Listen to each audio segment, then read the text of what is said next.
Hello, everyone. This is Nicole with Nicole Conway Speaks. I have been waiting a while to do this video, and it's basically about missing parents. And I don't ever really speak on this topic because I still needed some closure with the missing parent that was in my life, which was my father, my biological father. Granted, I did have a stepfather that stepped into my life when I think I was around 11 years old, and he picked up the pieces where I had that hole in my heart for the need to want my biological father. Um, Being a mental health advocate is very important to do the work behind what you are doing. It's a daily struggle at times. Sometimes you don't want to get up, you don't want to do anything to keep you motivated and going. So I just had a birthday on October 28th, and I decided that I wanted to speak to my father, my biological father, and let him know that I forgive him for not being present in my life. I felt that that would be the best birthday gift for me as far as my healing, as far as my journey. So I reached out to one of my cousins in Seattle, and I basically told her when she speaks to my biological father again, would she let him know that I would like to speak to him. It took me many years to get to this place where that I could call and get some type of clarity with him.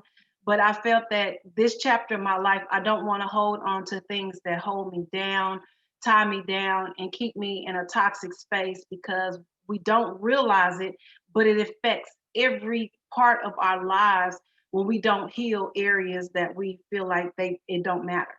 So I am 51 years old now. Um, Growing up, I grew up in a single parent home with my mother. My mother and father did not stay together. And there's a whole lot of other things behind that, but to me, it's not any of my business. My main goal and focus was that I had a father in my life. So as a young child, I always had the need to want him there. I was always calling him. I was always trying to reach out to him because I had that need. I had that hole in my heart where I felt like I need this. I need both of my parents, even though they're not together. All parents do not stay together, but that doesn't mean that you can't co-parent. I've done it before. I've watched it time and time again with other people, and it works. Just because you don't have that parent in the house does not mean that you can't co-parent together. So as a child, my want need to have him present in my life was huge. And people don't realize not having one parent in your life, or some people don't have either parents in their lives and they have their grandparents raising them, that you need that. You need that security. You need that someone to tell you that I love you, you're doing well, I'm proud of you, you're beautiful. Because when you don't have that person in your life, especially a father, to tell you you're beautiful and I'm proud of you, keep going, the whole nine, you look at it in different places. You look at it in promiscuity, um, and seeking a father figure in a sense in other places, going through a lot of men possibly, and you may even decide, you don't like men, whatever it is, whether it's been rape or, well, that's a whole nother topic. But mainly I want to stick to the person in your life. I'm going to say mine was my father not being present. um, I had a lot of relationships that I was looking for, that, and not necessarily a father, but someone to affirm me and say, you're beautiful, you're smart, I'm happy for you. But when you have the opposite situation where you're always yearning, you're always looking for him to call you or send for you and see about you. What happened with me is my grandmother, his mother, basically took the place of making sure that we had a relationship, making sure he kept in touch with me, that he would send for me. So he basically told my mother after I was born that I wasn't his, and that she was trying to set him up and get him stuck. Well, that's very hurtful when you hear it from a child's point of view. I didn't hear it until later. I didn't know that when I was much younger. I also found out that he said he would rather drop off the face of the earth before he would support my mother in any form of fashion. So I had my grandmother and my mother pushing to try to have something, make sure that we had some type of relationship. He says that he wrote me a lot of letters. I don't remember receiving any that were addressed to me. And if there were some things in those letters that I did not need to see, I probably didn't get a chance to see them because my mother was trying to protect me. And I understand that because you yearn for that comfort from your father. So in my situation, my family in Seattle, loved on me, took care of me. I was very close to my cousins and my grandmother and grandfather. I was in their lives until we moved to Texas. I still keep in touch. We still have a relationship, which I'm very grateful for. So I'll go to what the conversation was with my father. So my cousin let him know currently lives in Cambodia. Why he's there, I have no idea. I feel like he's been running out of all of his life because after I was born, he moved to Hawaii because he said he'd rather fall off the face of the earth before he gives my mother a dime. So it had nothing to do to me. It had nothing to do with my mother. It had more to do with me, the relationship that I had with him. Um, so my cousin gave him my phone number and he called me and I said, I just hope that he calls me by my birthday so that I can get some clarity so I can move on and let this go. Well, he didn't call. He called maybe 2 or 3 days after. I missed the call, but I finally was able to talk to him this past Sunday. And he asked me, he was like, "Hi, how are you doing?" I said, "Fine." He said, "I'm sorry to hear that you lost your mom." And I told him, "Thank you." And he said, "So what's up?" And I basically told him that I would like to forgive him. And he laughed. And I asked him, "Well, he said, well, what do you, what, I'm sorry, you guys. Why are you telling me you forgive me?" And I told him that I forgive you for not being in my life, not being present, not giving me the things that I needed as a young person and going into adulthood. I didn't have that from you and I needed it. The one time that I did get to see him was when I stayed in Hawaii with him for a couple weeks and he worked the whole time. I spent more time with the neighbors next door. I had a wonderful time, but I yearned having that time with him, getting to know him, trying to have a relationship with him. And his answer was, "Well, why would you forgive me for that?" He said, "Did your mom not tell you?" And I said, "Did my mom not tell me what?" He said, "Your mom didn't tell you before she passed." And I said, "What are you talking about?" He said, "I'm your godfather."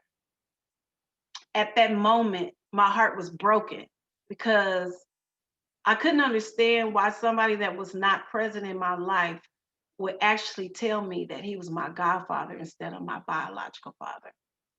So it actually made me sit back and almost question myself of, so you're saying 51 years of my life was a lie, that my grandmother put on all this show, these cousins that are supposed to be my cousins are not my cousins. Um, all this was a lie. But the bottom line was that he could not admit his wrong. He could not say, "I'm sorry. I made a mistake. I'm sorry that I wasn't in your life." He could not face that. And because he couldn't face his wrong, he used saying that he was my godfather as an excuse. That is the sorriest excuse I've ever heard in my life.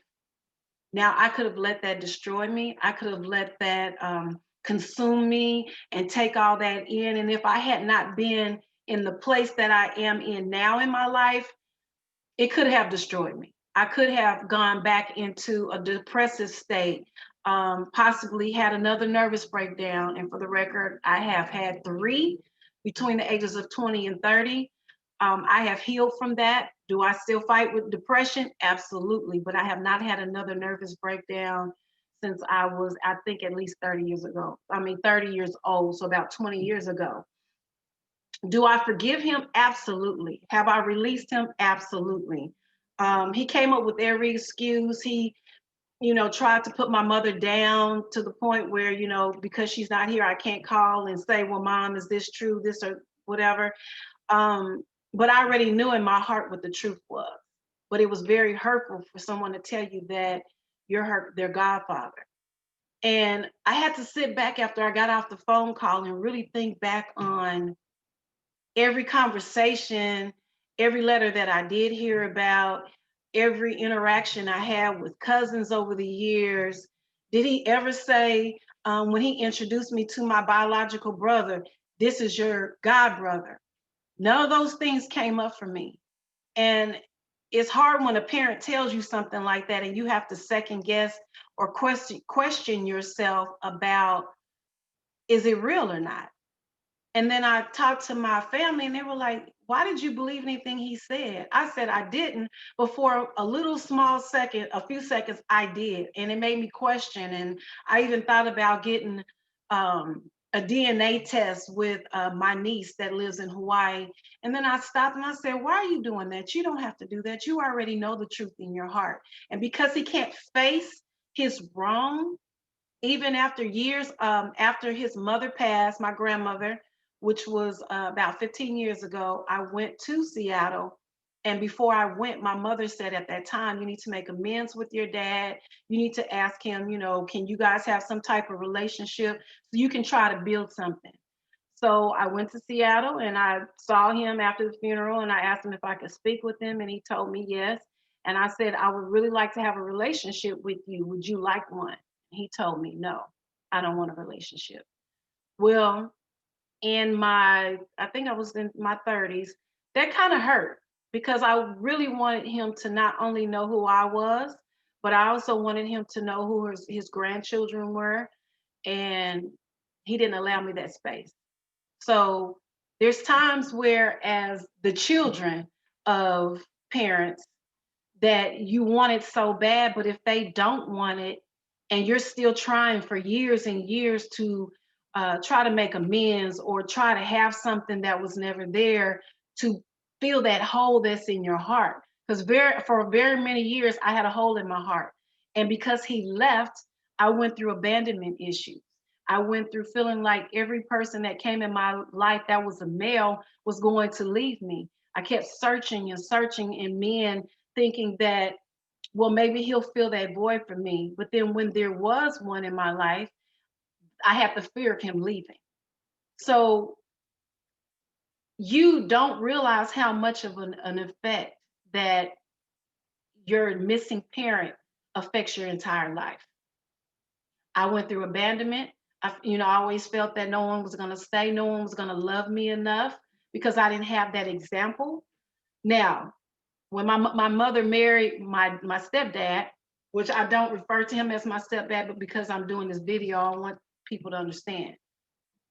My stepfather came into my life when I was 10 years old. And at that time, I was out of control. I wasn't listening to what my mother said. And I know some of it was me acting out because I didn't have that male role model. And then I have this man coming into my life that is trying to take over or try to take my mother from me. So I had to grow to love him. He loved me more than my blood father. And because I had him, he filled that hole. But I still did go through abandonment issues. Even in my current marriage, I had a fear for a while in the beginning of my marriage that my husband was going to leave me because of the things that were set up from my father leaving. So whatever it is that you're going through, as far as your parent not being there, try to make amends with them. And if they don't want to take it and they're still living, try to reach out with them, even if you don't want to have a relationship with them anymore, and make amends or forgive them. Because the thing is, if not, you carry that baggage all your life. You are broken inside and you don't realize it. It goes into the relationships that you have, whether it be with a spouse, a boyfriend. It could even be just a friend. You feel like they're going to leave you because that is set in. And as a kid, I was a little bigger than the other children as far as size wise. So I grew up feeling like I wasn't enough. I felt like I was too fat. I was not enough to have anybody that truly loved me. And then when I go visit my father, when I did get to go to Hawaii to visit him, he focused more on thinking that I should lose weight and that I was fat. And he had a girlfriend that was about 100 pounds. And, we need to make sure she eats better because she's just too fat. So I grew up with the complex thinking I was too fat. And hearing that from a parent, it is it is immersed into your spirit. You always feel like you're not enough because you didn't have that parent to say you are. Now, granted, my mother was there, present all the time, told me I was beautiful, I was enough. But to have both parents, especially a male that is your father in your life, to enforce that you are good enough, you are worthy, it took me to become an adult. It took me going through 3 nervous breakdowns, being a single parent, fighting for my life. Because the last time I was in the hospital, I didn't think I was going to get out. I was in there for 2 weeks trying to figure out who I was and not feeling loved or enough. Um, Going through mental illness is not easy for anyone. It's not pretty. I'm not saying I'm the face of mental health. I don't look like any of what I've gone through, but I'm grateful. I'm grateful that I went through each step. I'm grateful that I asked him for forgiveness. And even I got a message. So I posted something on Facebook recently, and I was talking a little bit about the conversation that I had with my dad and that I had to release him. I had somebody come on and say, well, what do you do if the person is deceased and you can't tell them anymore? Sometimes it does, whether that person is alive or deceased, you have to do it for yourself. Because little do we realize that the child inside of us, the little girl and the little boys that are inside of us that are hurting, that need to be healed, it's important that you take care of that little person inside of you. Yes, we are adults now, but that person on the inside of us, our children, the child version of us, need to be healed. We still suffer, we still cry. Sometimes we want to just go out and swing on a swing. Take care of that person, that little person inside of you. They're not all the way healed. They still are there. They are still present. They still need you to take care of them. I mean, we take care of ourselves as an adult, but what are you doing to take care of the child inside of you to make sure that that person that they are okay? Because they're not all the way healed. They still need love. They still need attention and affection, and going to therapy. Therapy is so important in your healing process. Some people need medication. I was on medication for a while. Whatever it is that you need to do to heal yourself. If you are a spiritual person, you need to tap into that too. Growing up in the Christian environment, I was always told, you need to go to church. We can pray that away, but uh, you can't always pray everything away. Yes, you can pray, but then you need to add some things to that: therapy, medicine, prayer. All of those things take into account. So whatever it is that you need to do for yourself, that's what you need to do. Don't let anybody tell you that you're crazy or we're going to pray that away. That's a chemical imbalance. You can't just pray it away. You have to put other things behind it. So whatever it is that you need to do for yourself, whether you need to heal, whether you need to talk to somebody, whether you need to let some things go, because a lot of the things that we deal with in the mental health capacity are things we need to let go. We hold on to things for dear life, like that's going to save us from what we're trying to do for ourselves. So make sure you take care of yourselves. Make sure you get the things that you need in order to be a better you. Heal the little girl or little boy inside of you, because nobody can do that and make those steps but you. This is Nicole Conway with Nicole Conway Speaks. Please like, comment, and subscribe. And I will be having other videos coming up soon. Until next time, take care of yourself and each other.